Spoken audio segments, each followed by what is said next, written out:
Ladies and gentlemen, boys and girls, children of all ages, it is now time for the show that can only be described as the gift that keeps on giving. Actually, this is just the Oneonta movie show. Oh.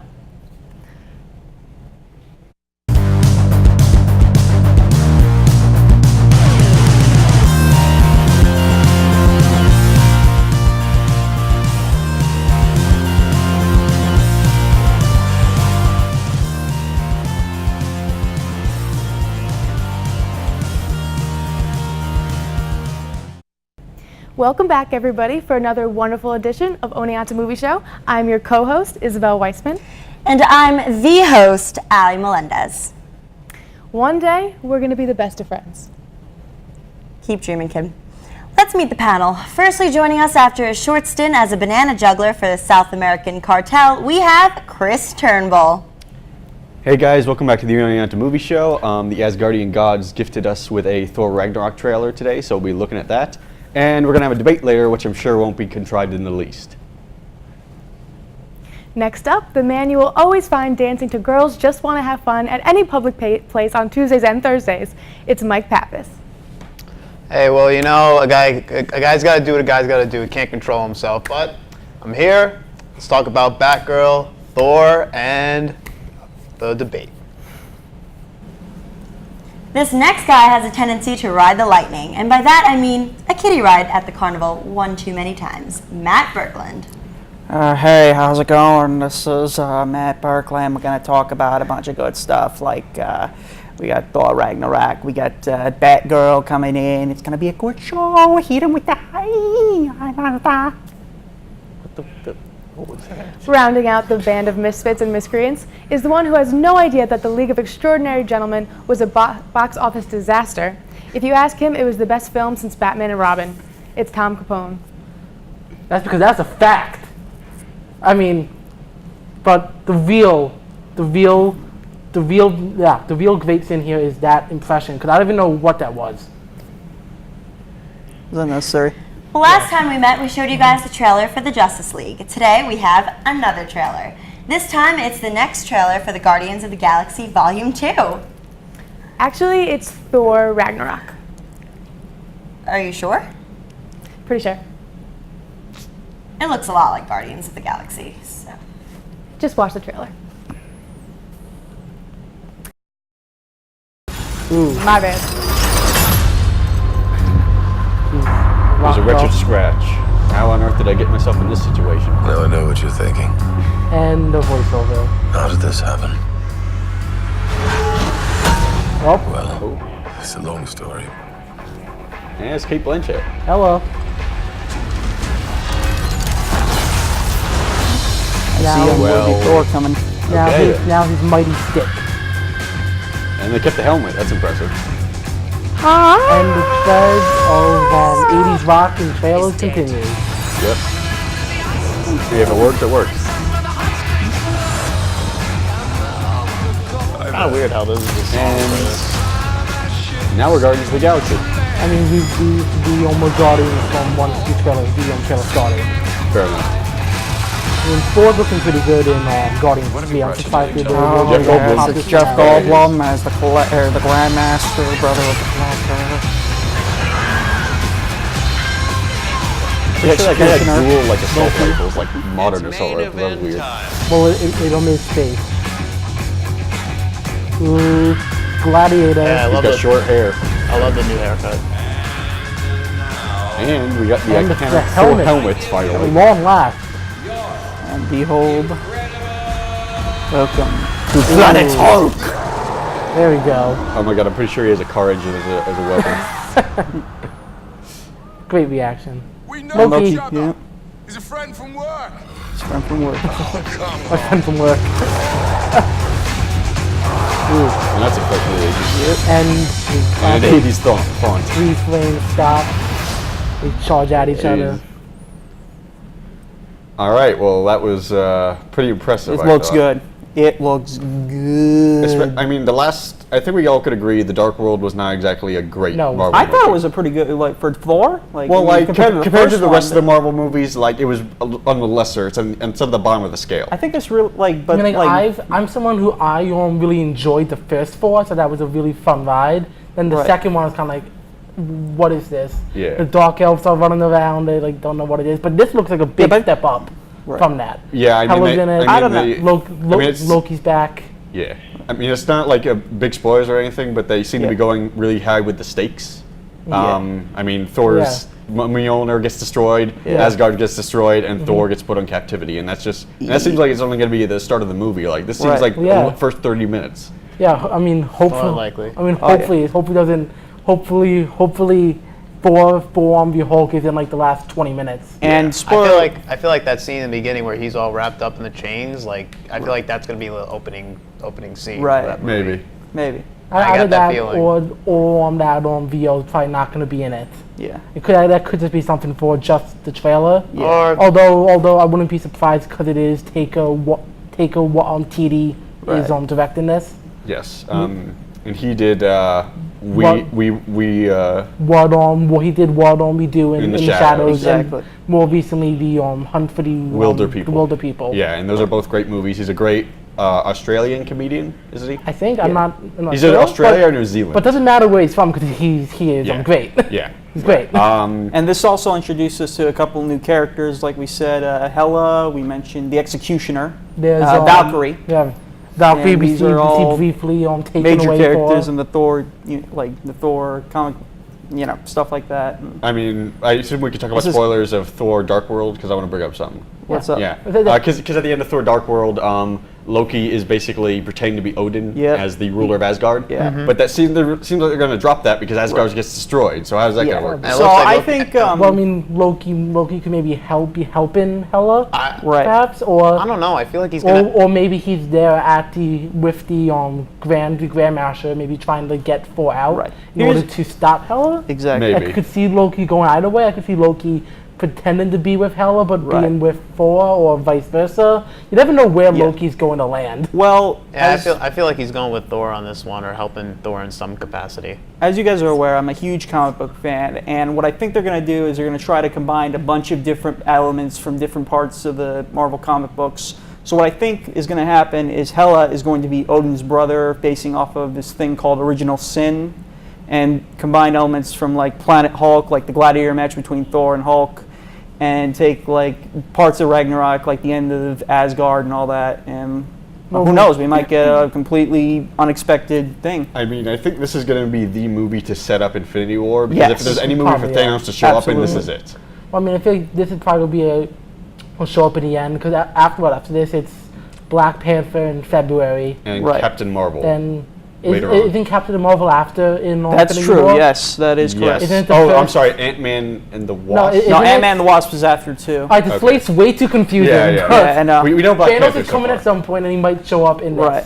Yeah. Probably very likely in some kind of. I'm pretty sure this is the last cosmic Marvel movie before we get to Infinity War. Yeah, because it's just Right. Guardians and Thor are really only two actual Right. cosmic besides Captain Marvel. Yeah, but- eventually coming in. Getting back to what you guys were saying about the trailer, how like it's all 80s music and all like a bit like Guardians. I mean, yeah, they're trying to they're building up, like space has become, they're trying to get that comic feel that was set in that time period, and that's what it's getting from Yeah, the but trailer. when you do it too often in movies like this, it becomes That's true. It becomes like yes. But them, becomes them disinteresting. making this more like Guardians, that's not necessarily a bad thing. Yeah. But not only that, because it doesn't seem like they're going to be on Asgard very long, and it seems more like they're entering the world where the Guardians exist currently. Yeah. Right. So, and they're going onto those different planets with that cool retro 80s, 70s, very colorful aesthetic. Which is a really Like cool aesthetic to have. That's kind of, it's different. It sets them kind of apart. It's a lot of fun. Yeah, and like you said, it makes homage to the years that the comic was made in. Right.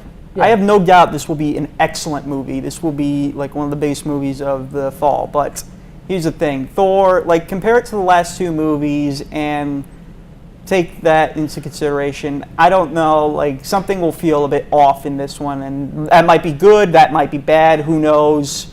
But I don't know. Well, It might take. I think that would probably be a good thing because the last two Thor movies, they aren't really widely loved. Well, I thought the Dark World really stuck well, and like the original Thor both stayed to the continuity of like who Thor was, and I don't know. I've just visualized him as this character, and I just hope they stay true to that like format and all that, and like the concept. If there's one thing I'm worried about is that it's called Thor Ragnarok, which is supposed to be like the end of all things.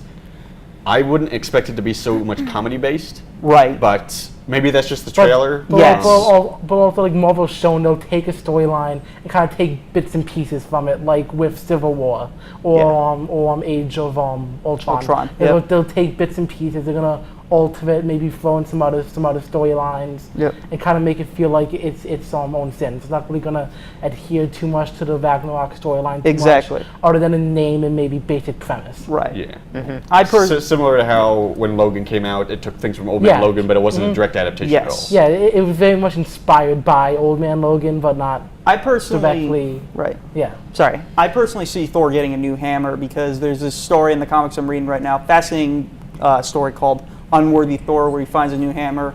He's currently unworthy to wield Mjolnir, so now he's got to go across galaxies to get a new one, and I think he's going to get a new hammer. Obviously from that trailer when she broke it, like it's yeah, pretty obvious that it might get repaired too. I feel like that'd be something he like magically repairs and like because I don't think they should redo the Unworthy storyline because they already did that. Because he also has to go into Infinity War. Right. Yeah. Can't really have him wandering around too much. Yeah, I'm sure he'll get a new hammer by the end of the movie, maybe some new powers or something interesting like that. But, so final thoughts on the trailer? I mean, it's a really solid trailer. Yeah. We've been getting lots of these bigger movies all looking really good. This is just the next in that line of really good trailers. I'm really excited to see this movie. Good cast, good visuals, good music, and it's going to be good. It's going to be a hit. Yeah, I loved it. I can't wait for it. So, yeah, it looks incredibly colorful. Great cast, great director, and it's looking to be one of the most interesting movies of the year. So yeah, we'll keep an eye on that. What's next? Who would have thought that people would be so hyped to see a Thor and Hulk buddy film? I'm not even sure what I just said. All I know is that I'm excited. I don't know. Well, me too, because now we go to a commercial break. Stay tuned. It's on us to stop sexual assault. To get in the way before it happens. To get a friend home safe. And to not blame the victim. It's on us. To look out for each other. To not look the other way. It's on us to stand up. To step in. To take responsibility. It's on us, all of us, to stop sexual assault. Learn how and take the pledge at itsonus.org. The past couple of weeks have been sort of dry with news items, if you don't count the fact that Joss Whedon will be making a Batgirl movie. This really came out of left field, but I can say I'm not pumped for this one. Batgirl was the one that rode the motorcycle, right? Well, Chris, why don't you give us your thoughts on this? Well, Joss Whedon was, of course, the director of Avengers 1 and 2. And it's really odd to actually see him just switch sides like this, although seeing him come back to superheroes is, I guess, not too big of a surprise. But yeah, Batgirl. We haven't really gotten a very good adaptation of her, at least as a character on screen before. Right. Well, no, she was in Batman and Robin. The movie. The movie that I didn't talk my intro is clearly the greatest movie ever made, besides from League of Extraordinary Gentlemen. Play Batgirl. We don't want to see play Batgirl. Emma Excellent Stone. Question. Emma Stone looks like make a great Batgirl. Honestly, I thought she was one of the best parts of Amazing Spider-Man. Right. Mm-hmm. But I think she would be a lot better as the character Spider-Woman, who's Gwen Stacy Spider-Man. But we're talking about Batgirl, right. And I think she's gonna make a great Batgirl. That is also true. Because she's just coming off of her Oscar win for La La Land. Right. She's been building herself up for years. She's great. She's earned this chance to kind of have her own big kind of property. And I think she can bring something different to Batgirl that they may have not really seen. Right. I thought, and here's my thought, I'd like to see a no voice, like someone we never even heard of play Batgirl. I'd like to see someone who's not that popular try. I have no general name off the top of my head, but if I had to be like a main actress, I'd have to say like Anna Kendrick, because she had great chemistry with Ben Affleck in The Accountant, and I think she has proclaimed like she wants to play a superhero at some point, I think, and yeah, she seems like she can hold the drama, but action and be a little comedic and all that. So I mean, part of the problem I actually see with this is not anything has to do with Joss Whedon or the character of Batgirl. It's the fact that it is associated with the DC cinematic universe.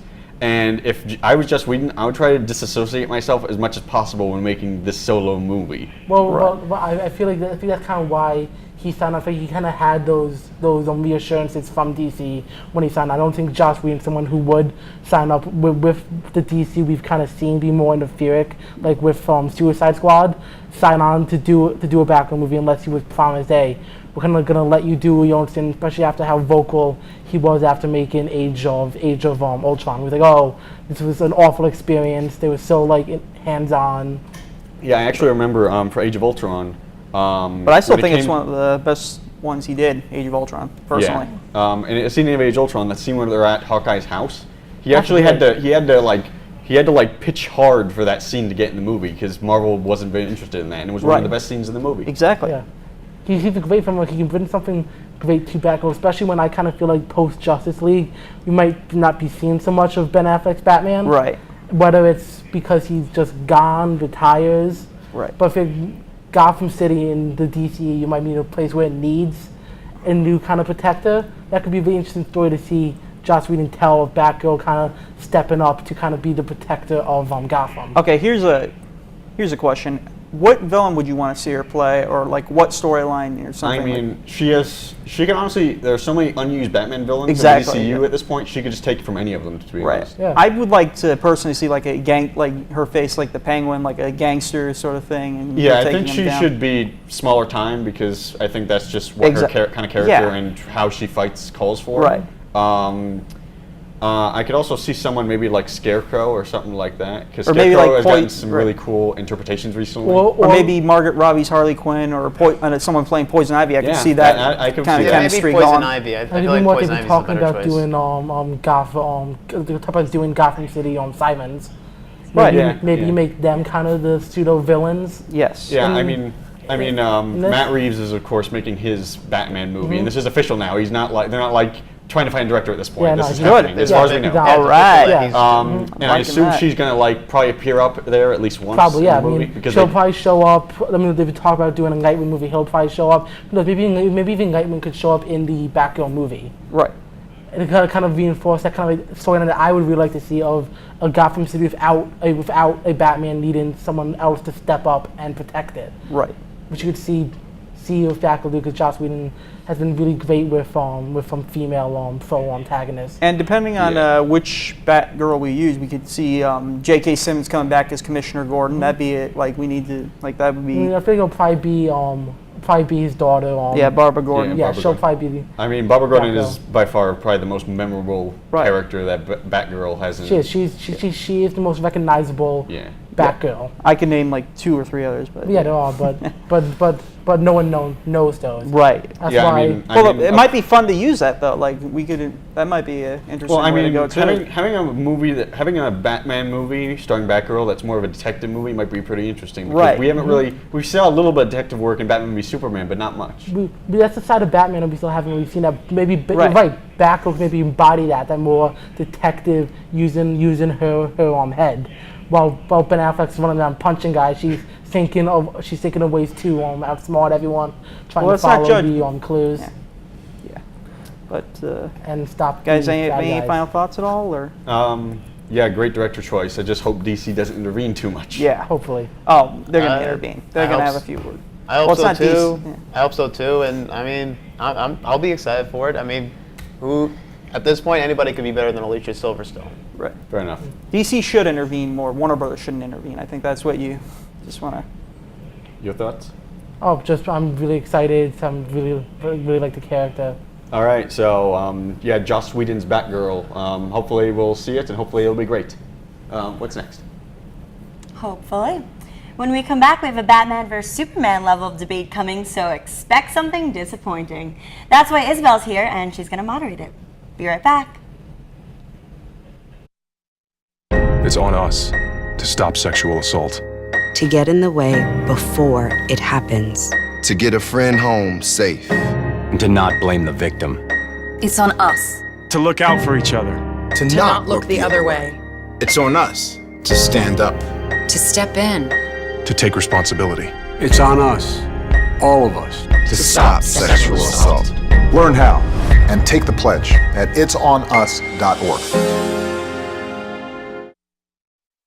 In honor of the trailer for Thor Ragnarok, showing off a fight between two characters we actually care about, our debate for tonight will be, what two characters from a franchise or otherwise should duke it out in the big screen? Chris, you have 45 seconds for your opening.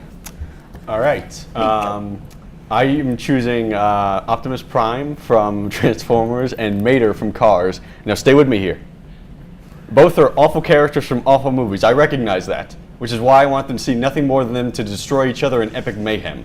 In Cars 2, Mater received several upgrades, including the ability to camouflage and change his form, and miniguns and a missile launcher.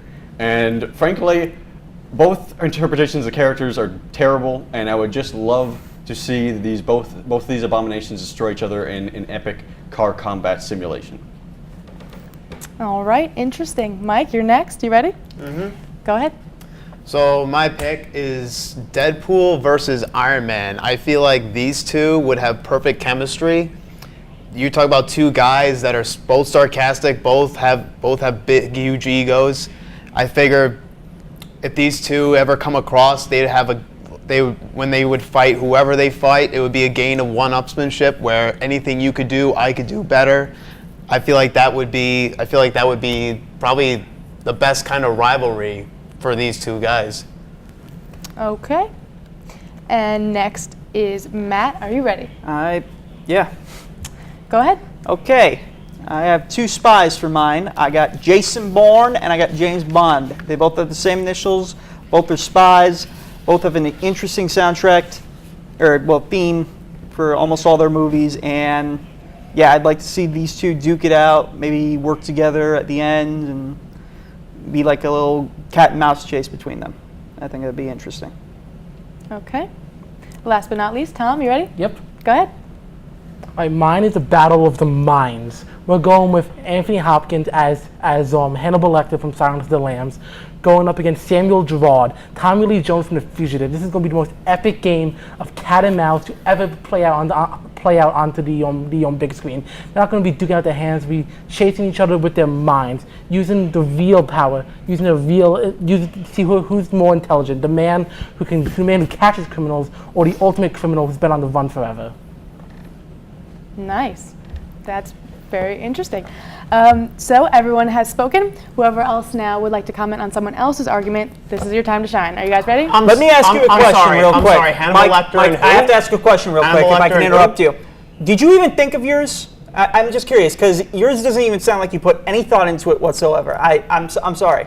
We should just go back, please.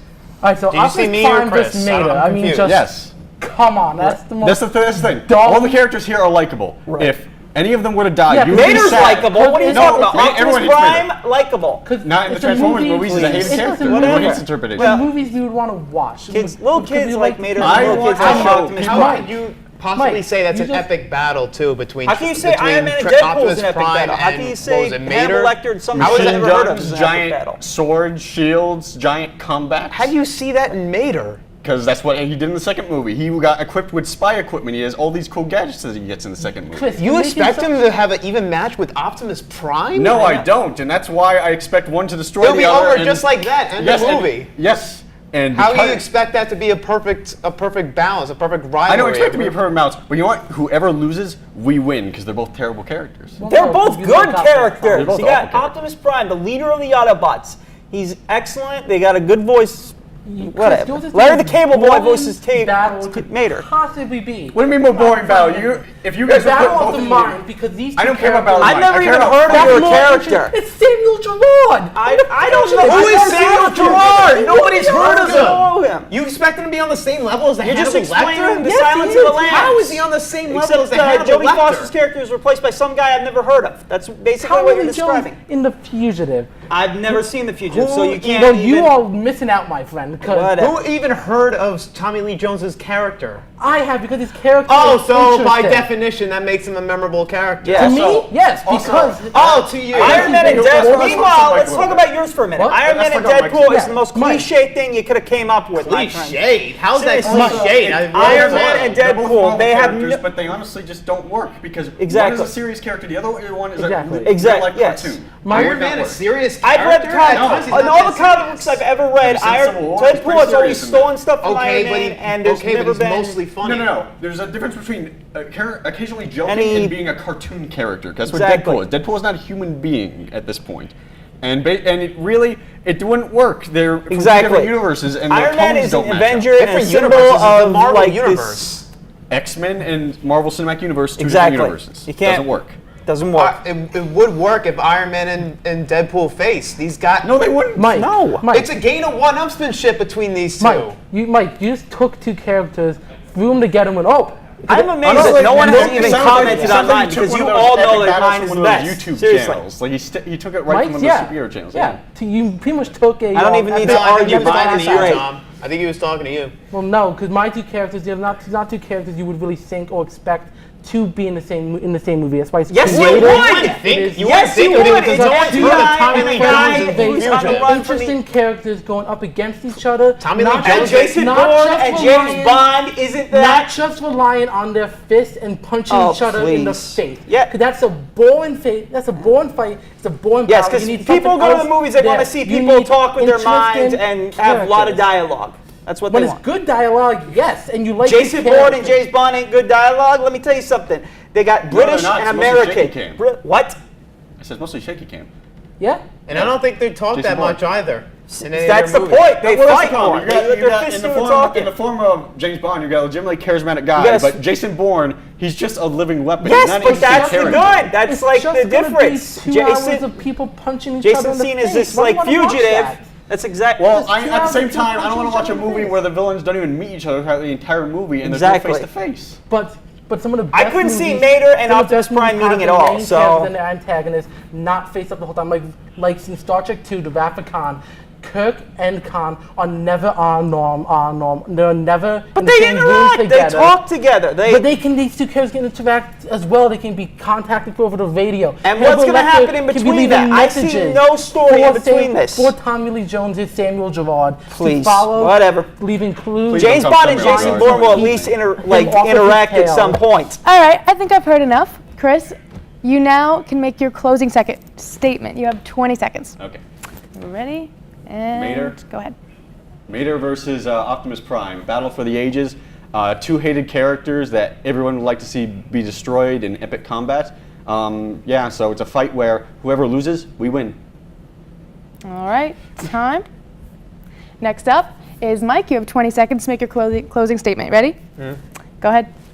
Deadpool and Iron Man, two egos battling out. The way that they'll interact will be interesting. It'll be entertaining, and the way they'll fight will be entertaining and interesting as well. And I definitely want to see who comes out the winner in this one. Okay. Time. Now, Matt, you have 20 seconds for your closing statement. Go ahead. James Bond, a suave British ladies' man, CIA or 007 agent. Jason Bourne, a man on the run, loner, mastery of weapons and combats. Put them together, you got a brilliant movie. Take some notes. Okay then. Time. Tom, 20 seconds. Yeah. Go ahead.